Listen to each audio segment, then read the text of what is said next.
So hello guys, welcome back to the new video of Tech Yorker. In this video, I will guide you with how you can fix clock does not appear on the lock screen of Android. And for this video, we are using Samsung Galaxy S21 FE. So as you can see here, there is no clock on the lock screen.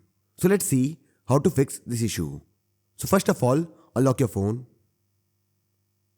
Now open the app drawer and then open Settings app. Now here scroll down and then tap on lock screen and AOD. Now here scroll down and you will see this option called Edit Lock Screen. Tap on it.